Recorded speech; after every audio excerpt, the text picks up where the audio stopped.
Dear viewers, welcome back to the analysis of YOLENO TV.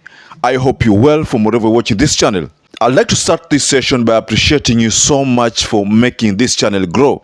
If you wish to support us, just subscribe to our channel and give this video a like. Now, a couple of days ago, there was talks that the general had fallen. And that article was brought into the public limelight by UDA bloggers. These were bloggers who were hell-bent in making sure that they portrayed Raila Amolo Odinga's image as to having a general who was fallen, and that was simply because of the passage of the finance bill that was passed by the 184 members of parliament who, according to sources, could have been coerced or could have been paid to pass that bill. I mean, that is what many people believe. So the latest information that has surfaced, or that surfaced, is that Raila had indeed flew to Poland for a meeting of the global opposition leaders. And in that meeting, the former president of Nigeria, Olusegun Obasanjo, who has been Raila Amolo Odinga's longest time president, was in attendance. And according to news that we got, is that Raila and Winnie Odinga were the main speakers of that conference. And I managed to see the Uganda's opposition leader, Bobi Wine, also spotted in a picture that he took with Raila Amolo Odinga. And then something that caught my attention was a certain security that was always around Raila Amolo Odinga, and it's alleged that that is a new bodyguard that Raila Amolo Odinga decided to acquire, because you understand that on Tuesday there is going to be a Kamukunji rally, and this rally was called by Martha Karua, who is still Raila Amolo Odinga's deputy in Azimio. So Martha Karua released a presser, and in that presser she talked about that meeting which scheduled for Tuesday.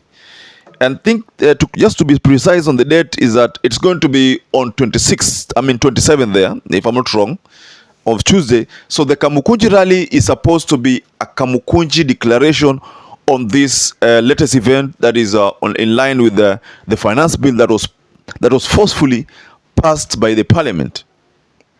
So I want to take you back to this Poland meeting, because I think now this puts to rest this debate that some people have been saying that Raila amekimbia because he lost the finance bill debate, or he lost on this vote of the finance bill in parliament. So as a result, Raila amekimbia. So many people have been talking about this narrative, left, right, and center, trying to paint Raila Amolo Odinga as to have been a fallen general. But little did they know that Raila had been invited for a very, very important meeting in Poland, and in attendance was Winnie Odinga, the YOLENO MP.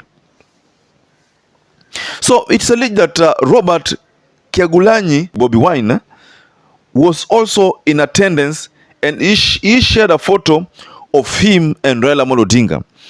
Winnie nonetheless indicated that the discussions on that meeting centered on the role of opposition in protecting democracy and the rights of citizens in their respective states.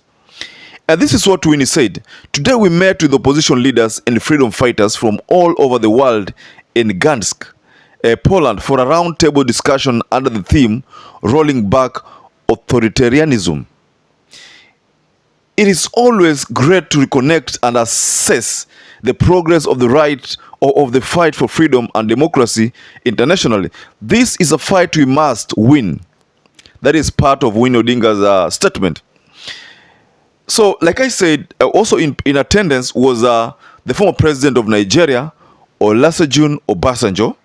And you also understand that the last time Raila was in a public appearance was on Wednesday, June 14th, when he met traders at the toy market in Kibra, which was engulfed by fire. So Raila has been playing on a low profile lately, because I think he was trying to see how this finance bill, the direction this finance bill was going to take. Maybe he was giving it some time so that maybe the members of parliament would please still have some voice of reason over what should be done going forward. But it as if that did not happen. So, but Raila Amolo Odinga promised, I remember he promised that if the finance bill is not done according to the wishes of the Kenyans, then there will be an inevitable maandamano. The mass protest that will be witnessed going forward will be one that William Ruto has never witnessed. So as to whether Raila Amolo Odinga was cowed by this move by the parliament, because of course most of us, I in particular, I expected that it was going to go Kenya Kwanza way, because they have the numbers and they bought some members of parliament from Independent, from Jubilee, to make the numbers of their numbers, that high. But also we know that the speaker of National Assembly is already biased, and it is like just Auda speaker. So that's why I think there is supposed to be law. Law should be enacted to deal with this kind of issue, because Wetangula has prohibited one of the worst speakers in this country, because he is openly campaigning for the government. He forgets that there is separation of power between executive, parliament, and Supreme Court, or the judiciary. But instead of him playing the role of the legislature, exercising the powers that are bestowed in him in the constitution, he is playing the role of a flower girl within the executive wing of the government. So Wetangula is not one of the non-partisan speakers that we as a nation have always wanted to have. It's different from the way we had Marende. Marende was one speaker who was not biased. He was not partisan. Marende was always non-partisan, and he put the wishes and the wills of the people at the forefront. So back to this Poland meeting, and I think going forward now, those naysayers, people have been saying that Raila Amolo Odinga chickened out, or Raila Amolo Odinga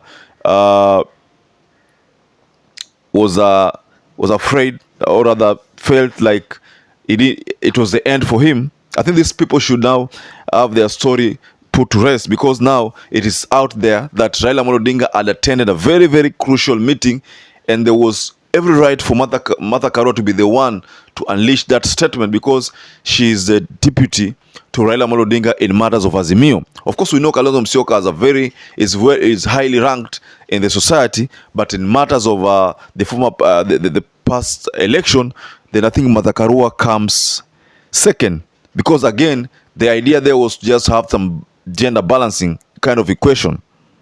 So, dear viewers, I think I've come to the end of this analysis, and I'd like to urge you to please comment below the comment section. What do you think about this meeting of the Poland declaration? And do you think that going forward, this Poland meeting will have some huge impact in a Tuesday declaration? I think, to me, when they think that Raila Amolo Odinga ameisha completely, there is always a way out for him. So Raila's meeting of these world leaders in Poland has rejuvenated his quest for a just nation, a nation whereby there is respect from the government. So dear viewers, as I'm coming to the end of this analysis, kindly stay safe, stay blessed until you catch up again in our next analysis.